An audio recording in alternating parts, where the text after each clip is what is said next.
We've come to St Leonard's, which is at Hythe, not too far from Dover.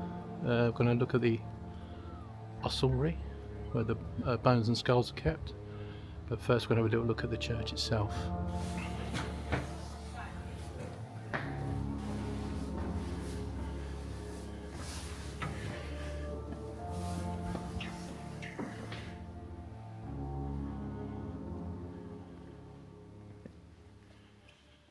The chancel is unusually high because below it is if I got the pronunciation wrong, forgive me, it's the ossuary.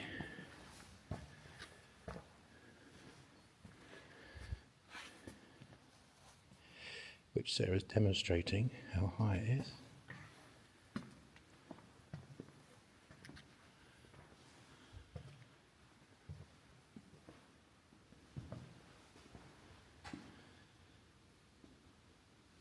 And then we have the Calvary Chapel.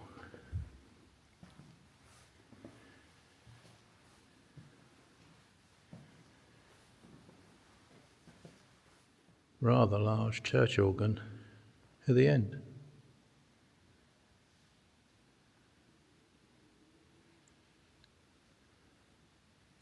It looks like there's another one up there through that window, but whether it is one or not, I don't know. It looks like one.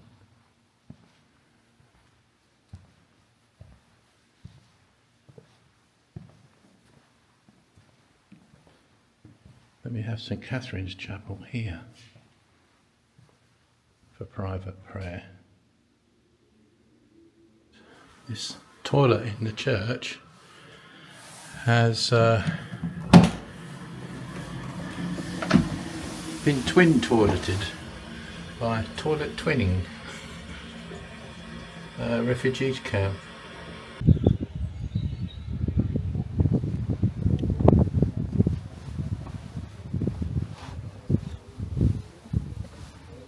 Wow. Come on, you're missing it. What are you doing? What do you mean I'm missing it? Oh my Lord. Welcome to the largest bone house or ossuary in this country. There are bone houses on the continent much more frequently, but since Henry VIII, the Reformation, not in this country so much.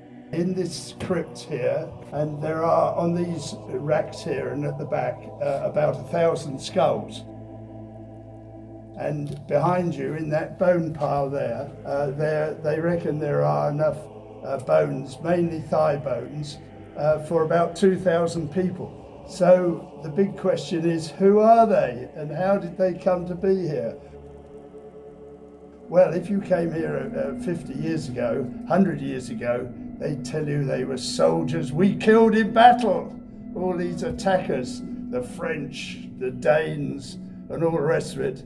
But like most of these good stories, it's a load of rubbish.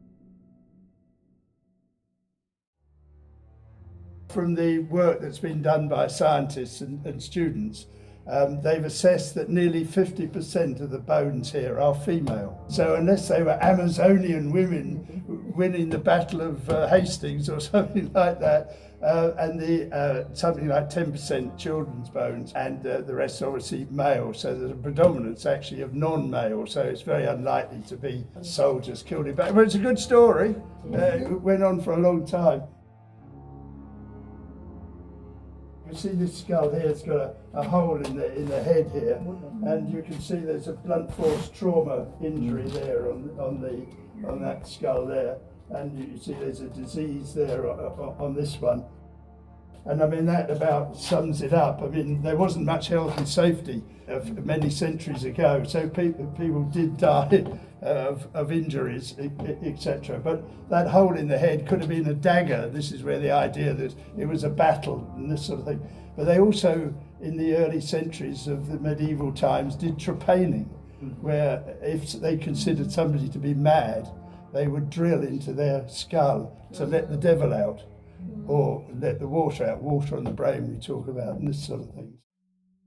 They really are ancestors here in Hythe, and the church was founded in 1080 And this, in those times, ancestor worship was quite prominent in the church in this country, as it is on the continent these days in Catholic churches. We think what happened was in the 13th century, when the church became rich with pilgrims coming through here, because this was an international port in the 10th, 11th, 12th century, coming through here to go to Canterbury, to Thomas of Becket's grave, because the horror of the assassination of Thomas of Becket was greater on the continent than it was actually in this country. So many pilgrims here. So they extended the church in the 13th century early and into the graveyard that was around here. And that was the start of this bone collection from all the graves that they dug up. And you'll see quite a lot of them are broken, no doubt, when they were digging them up. And in those days, graves would have been 3 or 4 deep with peasants' burials, etc. Indeed, I mean, the rich got a tomb. They just got a straight burial of some sort. And in those days, when it was dug up, we think they put them into a sort of wooden type hut or in the back of the churchyard here. But when this was built, as approach of the Reformation came along, we think that when Henry VIII dissolution of the monasteries, etc., and all relics, etc. Every church in those days before the Reformation would have had a relic. And indeed here, this could have been a processional way, because it's called. And there they remained. And they shut the doors, and the inspectors that came round with the dissolution of the monasteries missed Hythe.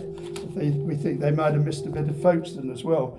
But you'll see in this picture here in 1859, the skulls had been put onto some racks, but there was just a pile there, and it was in 1910 that they were piled as they are now in a more reverent way, and to leave a space down the side, because when that door had to be dug out at the back because the earth had built up there over the years. So it survived by mistake or intentionally, we'll never know. And then after the Reformation, the doors were shut. As I say, the earth built up outside, and for nearly 150 years it was forgotten. And it was only opened up again, first reference again was in 1700 odd. And then since then, obviously, it's been known about. So it escaped, if you want to say, Henry VIII's the Reformation. Obviously, a lot of people have done experiments and looked at things. There's still a lot more work to do. But when you go down through, on the right-hand side here, these display cabinets, they've picked out the various afflictions, etc., and broken bones. When you've got a broken bones in the 12th century, there was no NHS to put it straight, etc. Just recently I mentioned about being something like up to 50% female. They've identified some African skulls here, just a very small number.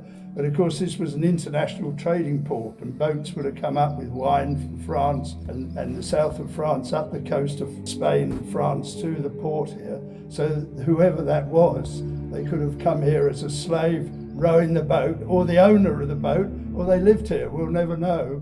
But you will see there's an example of them there.